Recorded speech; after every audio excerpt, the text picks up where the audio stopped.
चत्तारि मंगलम अर्हंता मंगलम सिद्धा मंगलम साहु मंगलम केवली पनत्तो धमो मंगलम चत्तारि लोगुतमा अर्हंता लोगुतमा सिद्धा लोगुतमा साहु लोगुतमा केवली पनत्तो धमो लोगुतमा चत्तारि शरणं पौजामि अर्हंता शरणं पौजामि सिद्धा शरणं पौजामि साहु शरणं पौजामि केवली पनत्तो धमो शरणं पौजामि चार शरण चार मंगल चार उत्तम करे जे भवसागर थी तरे ते सकल कर्म नो आणे अंत मोक्ष तना सुखले अनंत भाव धरीने जे गुण गाय ते जीव तरीने मुक्ति जाय संसार माई शरण चार अवर शरण नहीं कोई जे नर नारी आदरे तेने अक्षय अविचल पद होय अंगूठे अमृतव से लब्धि तना भंडार गुरु गौतम ने समरिये तो सदाय मनोवांछित फलदाता।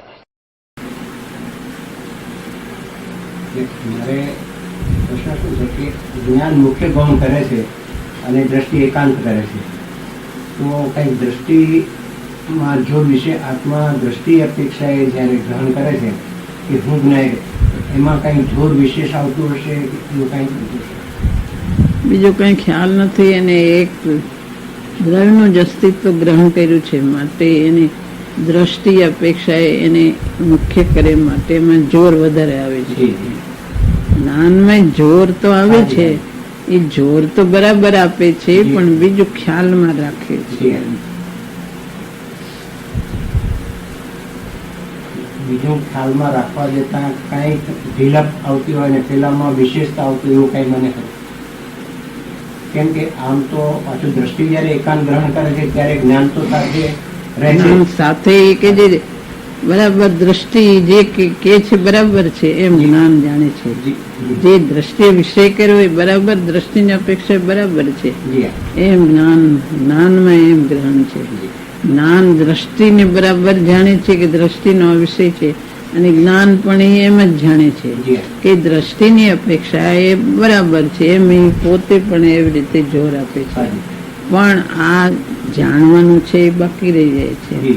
એટલે શ્રદ્ધાનો વિષય મુખ્યપણે મુખ્ય રાખો એ વિષય શ્રદ્ધાનો છે. જ્ઞાનનો વિષય છે એ જાણવાનો છે. એટલે એ જોર આપવું એ બધું શ્રદ્ધાનો વિષય, પણ જ્ઞાનનો જોર આપવું એનો વિષય છે. કારણ કે બરાબર જેમ જાણે છે એમ જોર આપે છે. એનો વિષય જ્ઞાનનો જાણવાનો છે અને ગ્રહણ કરવું એ બધું દ્રષ્ટિનો વિષય છે. જ્ઞાન ગ્રહણ કરે છે, ગ્રહણ તો કરે છે પણ મુખ્ય વિષય દ્રષ્ટિનો છે.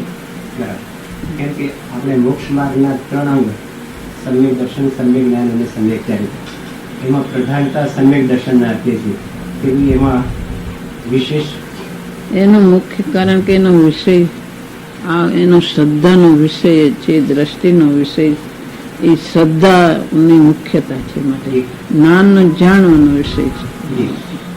જાણવાનું કાર્ય કરવું એ જ્ઞાનનો વિષય છે અને શ્રદ્ધાનું કાર્ય કરવું એ દ્રષ્ટિનો વિષય છે.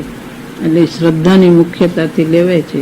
એટલે સમ્યક દર્શન જ્ઞાન કાર્ય કરવું. પેલા જ્ઞાન તો કરતું હોય પણ જો શ્રદ્ધા ન હોય બરાબર તો એ જ્ઞાન એકલું કામ નથી કરતું. શ્રદ્ધા જોરદાર હોય તો જ કામ થાય છે. પણ શ્રદ્ધા જોરદાર હોય પણ જ્ઞાન જો બરાબર કામ ન કરે તો શ્રદ્ધા ખોટી પડે છે. એ બે ને અરસપરસ સંબંધ છે. પેલા વિકલ્પપૂર્વકનું જ્ઞાન તો યથાર્થ હોવું જોઈએ. એ ન હોય તો દ્રષ્ટિ જ મિથ્યા છે. હા, દ્રષ્ટિ મિથ્યા. પણ એ એટલું થયા પછી મોક્ષ માર્ગમાં મુખ્યપણે સમ્યક દર્શન વિશેષ કાર્યકારી છે એમ કહી શકાય. સમ્યક દર્શન વિશેષ કાર્યકારી છે પણ જ્ઞાન પણ કાર્યકારી છે. પણ સમ્યક દર્શનની મુખ્યતા છે અને જોર પોતાના અસ્તિત્વ ઉપર એ એક જ કાર્ય કરે છે. માટે એકને જ ગ્રહણ કરે છે. એકને જ ગ્રહણ કરે છે. એક ઉપર જોર દઈને એ ચાલનાર છે માટે એ મુખ્ય કામ કરે છે. આમ જોઈએ તો દ્રષ્ટિ અપેક્ષાએ પણ આત્મા જે જોર આપે છે અને જ્ઞાન અપેક્ષા જાણવાનું કામ આત્મા જ કરે છે. બધું આત્મા જ કરે છે. બધું કાર્ય આત્માનો એક જ બધું કરે છે. જી. એક આત્મા જ બધું કરે છે. હાજી હાજી એના ગુણો જુદા છે, કરનાર બધું એક આત્મા જ કરે જી છે. હાજી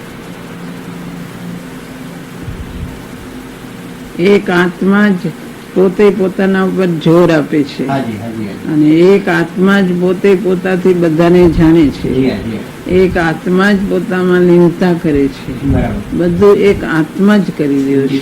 જી આત્મા જ પોતાના ગુણથી પોતાના અસ્તિત્વ જોર આપે છે. જી આત્મા જ બધું જાણે છે. જી. આત્મા જ લીનતા કરે છે. જી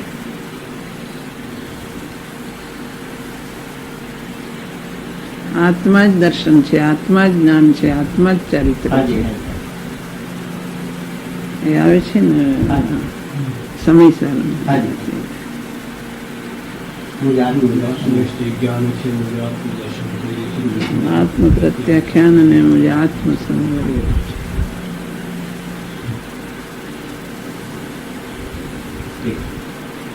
કોઈ અપેક્ષા એક આત્મા જોવા છતાં પાછું ગુણભેદથી જોઈએ તો આટલો એના કાર્યોમાં એના ગુણોમાં ફેર છે. જી જી એ બધું ભેગું થાય ત્યારે સાધના સધાય છે. બરાબર દ્રષ્ટિ મુખ્ય, જી જ્ઞાન સાથે રહે છે જી જી અને લીનતા સાથે થાય છે. જી એ બધું ભેગું થાય ત્યારે એ મોક્ષ માર્ગ થાય છે. બરાબર દ્રષ્ટિની મુખ્યતા હોય ત્યાં જ્ઞાન સાથે જ હોય છે. જી અને એક મુખ્યતા એક ધ્યેય રાખીને ચાલે એની સાથે આ સાથે જ્ઞાન સાથે રહે છે. હાજી અને લીનતા એને ઠરવાનું કામ કરે છે. જી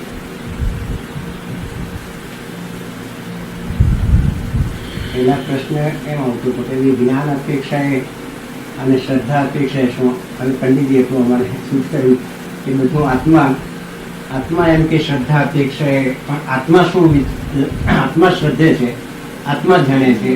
બધું આત્મા જ કરે છે. બધું કટકાય એમ શું કામ પડ્યો છે? હાજી, હાજી, હાજી. કે બધું આત્મા જ કરે છે. જી.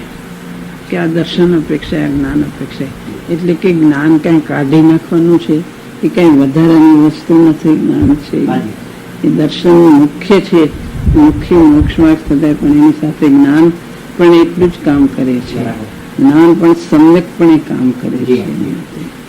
અને લીનતા પણ એને ઠરવાનું કામ કરે છે. જી મુખ્યતાની અપેક્ષા એ દર્શનને સમ્યક દર્શન અનાદિકાળથી પ્રગટ કર્યું નથી. એટલે એની ઉપર જોર અપાય એને મુખ્યતા, પણ એની સાથે જ્ઞાન પણ સાથે જ રહે છે. જી જી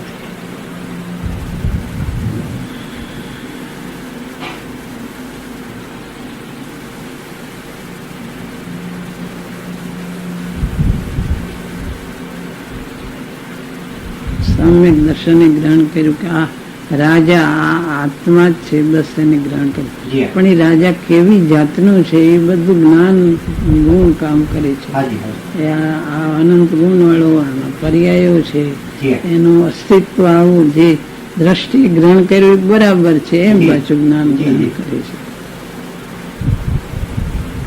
દ્રષ્ટિએ ગ્રહણ કર્યું એ બરાબર છે, જ્ઞાન જાણે છે. એ જ્ઞાન જાણે છે.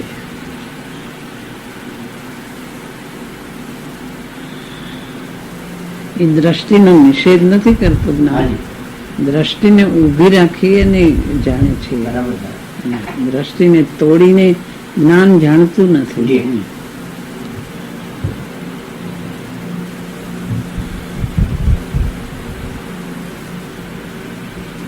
આત્માએ દ્રષ્ટિ અપેક્ષા જે આત્માને વિષય કર્યો છે એને તો જેમ છે એમ રાખીને જ્ઞાન જેમ જેમ દ્રવ્ય પર્ય બંનેનું હા, બધું જાણે છે. એને ઊભી રાખીને જાણે છે. એને તોડીને નથી જાણતું. બરાબર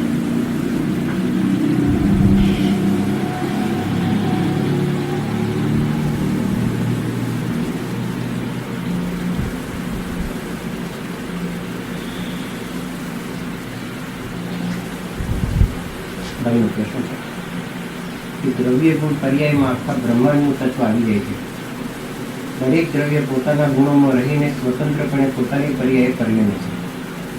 પર્યાય દ્રવ્યને પહોંચે છે, દ્રવ્ય પર્યાયને પહોંચે છે. આવી આવી સૂક્ષ્મતાને યથાર્થપણે ખ્યાલમાં લેતા મોહ ક્યાં ઊભો રહે? જી ભાઈનો ખુલાસો વધારે માટે. મોહ ઊભું જ ક્યાંથી રહે? દ્રવ્ય ગુણ પર્યાયનું સ્વરૂપ જાણે તો. જી દરેક દ્રવ્ય સ્વતંત્ર છે. દ્રવ્ય ગુણ પર્યાય દ્રવ્યને પહોંચે છે, પોતે જ પરિણમે છે, હાજી પોતાની પર્યાય છે, જી પર્યાય અંશ છે, પોતે અંશી છે. બધું યથાર્થપણે જાણે અનંત ગુણ છે, એની પર્યાયો થાય છે, એનું કાર્ય થાય છે. એક દ્રવ્ય બીજા દ્રવ્યને કાંઈ કરતું નથી. બરાબર દરેક સ્વતંત્ર છે. જી દરેક દ્રવ્ય સ્વતંત્ર છે તો મોહ શેનો ઊભો રહે? જી આ પરદ્રવ્ય પ્રત્યે મોહ શેનો કે પોતે એમાં કંઈ જઈ શકતું નથી. જી પરદ્રવ્યની પર્યાય પોતામાં આવતી નથી. હાજી તો એના ઉપર રાગ ને દ્વેષ ને એ બધું શેનું? પોતે પોતામાં જ પરિણમનારો છે, જી બીજે ક્યાંય જાતું નથી બરાબર કે આ મને મળે ના ઠીક છે ના ઠીક છે. એ તો દરેક દ્રવ્યનું સ્વરૂપ છે. હાજી સૌ પોતપોતાએ પરિણામે દરેક દ્રવ્ય સ્વતંત્ર છે, પોતે સ્વતંત્ર પરિણામે છે, પોતે પોતામાં સ્વતંત્ર પરિણામે છે. જી જી તો એવું જ્ઞાન થાય તો મોહ ક્યાંથી ઊભો રહે? જી દરેક વસ્તુ દ્રવ્ય ગુણ પર્યાય એના જેમ છે એમ પરિણમે છે. બરાબર એમાં મોહ કે આ ઠીક છે ને આ ઠીક છે ને એ મોહ ઊભો જ શેનો રહે? યથાર્થ જ્ઞાન થાય તત્વનું તો મોહ છૂટી જાય છે જી કે હું મારા રૂપે પરિણમું છું, પરદ્રવ્ય રૂપે પરિણમતો નથી. હાજી તો ખોટું વ્યામોહ ને ભ્રાંતિ જી એ બધું ખોટું જ છે. બરાબર કઈ સાચી કલ્પનાઓ બધી ખોટી છે. જી જો એમ યથાર્થ શ્રદ્ધા થાય અને યથાર્થ જ્ઞાન થાય તો મોહ ઊભો જ નથી રહેતો, જી મોહ છૂટી જાય છે. પર્યાય દ્રવ્યને પહોંચે છે, હા. દ્રવ્ય પર્યાયને પહોંચે છે. હમ. સમજાતું સૂક્ષ્મતા છે. દ્રવ્ય પર્યાયને પહોંચે, દ્રવ્ય પોતે પરિણમીને પર્યાયને પહોંચી જાય છે અને પર્યાય પોતે દ્રવ્યના આશ્રય પરિણમે છે. પર્યાય દ્રવ્યના આશ્રય પરિણમે છે. દ્રવ્ય પોતે પર્યાય રૂપે દ્રવ્ય પરિણમે છે, બીજું કોઈ પરિણમતું નથી. કઈ છૂટું પર્યાય એકલી પરિણમતી નથી. પર્યાય દ્રવ્યના આશ્રય પરિણમે છે, પર્યાય દ્રવ્યને પહોંચી જાય છે, દ્રવ્ય પર્યાયને પહોંચી જાય છે. એ પોતે જ દ્રવ્ય ગુણ પર્યાય રૂપે દ્રવ્ય પોતે જ પરિણમે છે ને પર્યાય દ્રવ્યને આશ્રય જ પરિણમે છે. કઈ છૂટા છૂટા કોઈ કટકા નથી, એવું વસ્તુનું સ્વરૂપ જ છે. એ શું? પોતે જ પરિણમનારો, પોતે જ વિભાવ દશાએ પોતે પરિણમે, સ્વભાવ રીતે પોતે પરિણમે, પોતે પોતાના આશ્રય પરિણમે છે. પરને આશ્રય કોઈ પરિણમતું નથી. પર્યાય કઈ છૂટી પરિણમતી નથી દ્રવ્યના આશ્રય વગરની. પોતાના આશ્રય દ્રવ્યના આશ્રય પર્યાય પરિણમે છે. અને કઈ દ્રવ્ય કુટસ્થ નથી કે પરિણમતું નથી. દ્રવ્ય પોતે પરિણમે છે પર્યાય રૂપે. કઈ દ્રવ્ય એવું કુટસ્થ નથી કે એમાં કઈ પરિણામિક ભાવ જ નથી. તો આ બંધ ને મોક્ષ ને એ બધું કઈ હોય જ નહીં જો દ્રવ્ય પરિણમતું ન હોય તો આ સંસાર શેનો? આ મોક્ષની પર્યાય પ્રગટ કરવી, આ સાધના કરવી, આ ઉપદેશ આ ગુરુ આપે એનો વિચાર કરીને પોતે નિર્ણય કરવો, એ બધું જો દ્રવ્ય કાંઈ પરિણમતું જ ન હોય તો એ બધું કોને માટે છે? એ તો બધું બહાર થાય છે, પોતામાં કાંઈ થતું નથી. માટે દ્રવ્યને પોતે વિભાવ રૂપે પરિણમે, સ્વભાવ રૂપે પોતે પરિણમે, પોતે જ પરિણમે છે, બીજું કોઈ પરિણમતું નથી. દ્રવ્ય પોતે જ પર્યાયને પહોંચી જાય છે ને પર્યાય દ્રવ્યના આશ્રય જ પરિણમે છે, જુદા જુદા કટકા નથી. કોઈ ઠેકાણામાં પર્યાય ઉભા ઉપર તરે છે.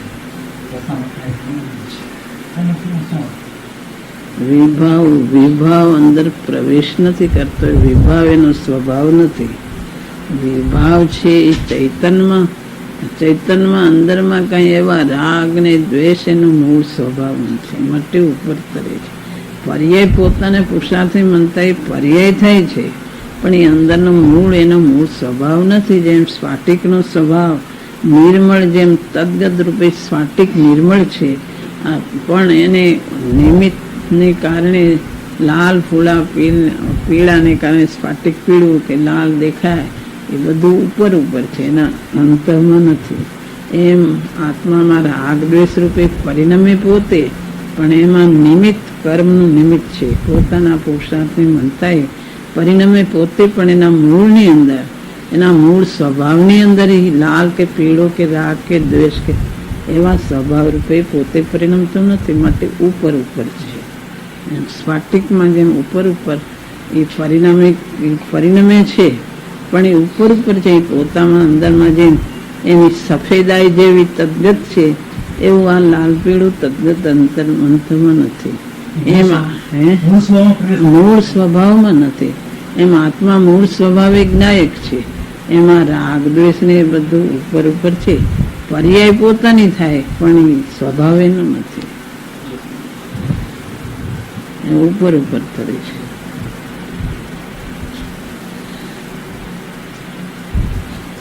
દરેક દ્રવ્ય પોતાના ગુણ પર્યાય રૂપે પરિણમે છે અને બીજા રૂપે નથી પરિણમતા. એમાં બે દ્રવ્યની સ્વતંત્રતા કરી આવી અને તેથી મોહ, દ્રવ્ય પ્રત્યેનો મોહ એટલે કે એકતા બુદ્ધિ એ તો રહેવાનો એ છૂટી જાય. હા.